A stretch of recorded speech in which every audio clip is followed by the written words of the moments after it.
Nos últimos anos, os ataques digitais deixaram de ser uma ameaça distante para se tornar realidade em empresas de todos os portes e setores. E ao contrário do que muitos gestores pensam, esse não é apenas um problema de TI, é um tema multidisciplinar que envolve também o olhar jurídico. E aqui eu te pergunto, a sua empresa sabe o que fazer para diminuir os riscos, minimizar as consequências e evitar a responsabilização criminal em caso de um ataque? Hoje, crimes como roubos de dados, ransomware e extorsão digital fazem parte do dia a dia do ambiente corporativo. E os números impressionam. Segundo o Cyber Security Report da Check Point, em 2024 houve um aumento de 58% nos ataques com foco em roubo de credenciais e mais de 1.600 tentativas de ataque por semana, em média. No Brasil, segundo o país com maior número de ataques no mundo, a situação é alarmante. Segundo a CNN, em 2024 foram registradas 356 bilhões de tentativas de ataques cibernéticos, contra 60 bilhões no ano anterior. Só no terceiro trimestre, empresas enfrentaram quase 3 mil ataques por semana, quase 4 vezes mais que em 2023. E a perspectiva preocupa. Estudo da Vultus prevê prejuízos acima de 2,2 trilhões de reais nos próximos 3 anos, se não houver mudança significativa nas práticas de proteção digital. Entender as ameaças cibernéticas é fundamental para proteger o seu negócio. No Brasil, esses riscos estão em constante evolução e gestores precisam conhecer as práticas mais comuns. O phishing é talvez a mais conhecida. Mensagens ou sites falsos que enganam a vítima para roubar informações sensíveis, como senhas e dados bancários. Temos também o malware, o uso de programas maliciosos capazes de infectar computadores e sistemas inteiros. Dentro dessa categoria, o mais perigoso é o ransomware. Ele sequestra os dados da empresa, criptografa os arquivos e exige pagamento de resgate para liberar o acesso. É o equivalente digital de um sequestro, com impacto direto na operação e na reputação. Outro risco são os ataques de DDoS, que sobrecarregam sites e sistemas com tráfego artificial até derrubar serviços. Também existem os botnets, redes de dispositivos infectados que podem ser controlados remotamente por criminosos para lançar ataques em larga escala. E por fim, os exploits, que exploram falhas em softwares e aplicativos desatualizados, abrindo portas para invasões silenciosas. Com os avanços da inteligência artificial, esses ataques ficaram ainda mais sofisticados. Um exemplo é o vishing, o phishing por voz, em que golpistas usam tecnologia para imitar a voz de celebridades, autoridades e até parentes, enganando vítimas de forma quase indetectável. Diante desse cenário, surge uma dúvida. Essas práticas estão previstas em lei? Existe uma legislação específica sobre crimes digitais? A resposta é que o Brasil não tem uma lei exclusiva que trate de todos os cybercrimes, mas o Código Penal já criminaliza essas condutas.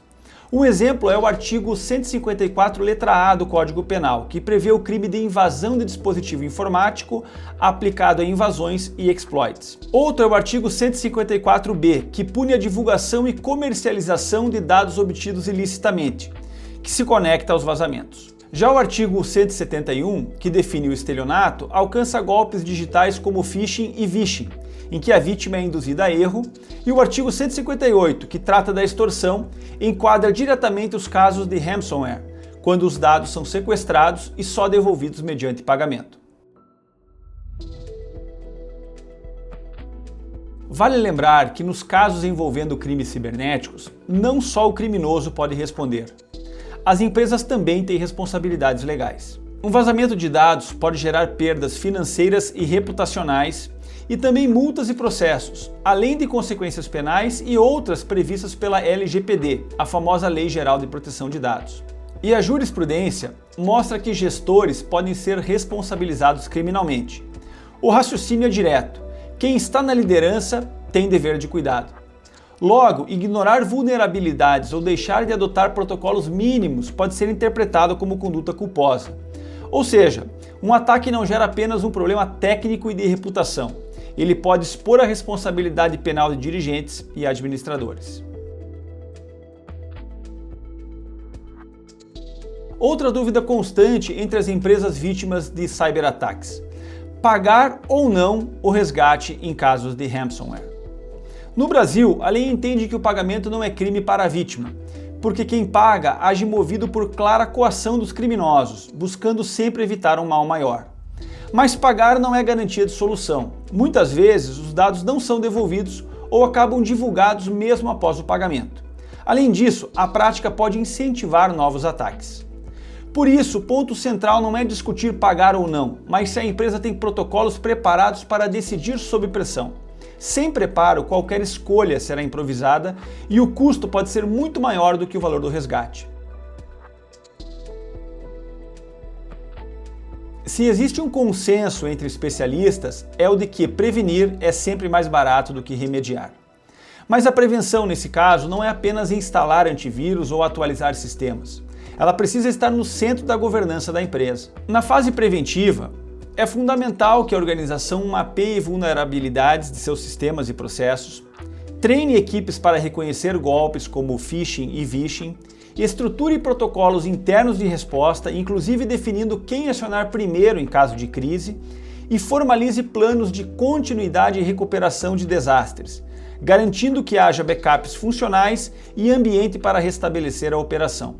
Essas medidas não eliminam o risco, mas reduzem drasticamente o impacto de um ataque. Já na fase reativa, quando o ataque acontece, a velocidade da resposta faz toda a diferença.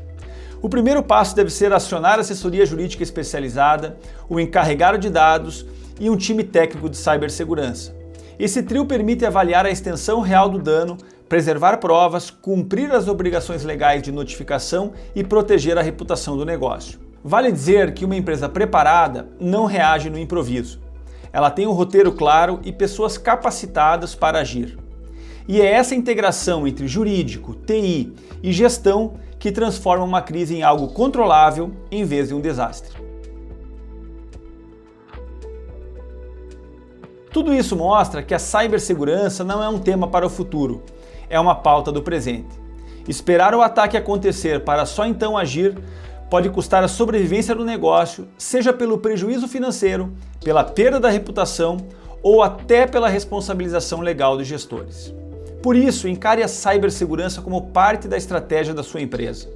Mais do que tecnologia, ele exige governança, prevenção e respaldo jurídico. Se você quer se aprofundar nesse tema, acompanhe os canais da Scioli Laufer Sociedade de Advogados. Neles compartilhamos análises práticas e estratégicas para que empresas e gestores estejam preparados diante da criminalidade digital.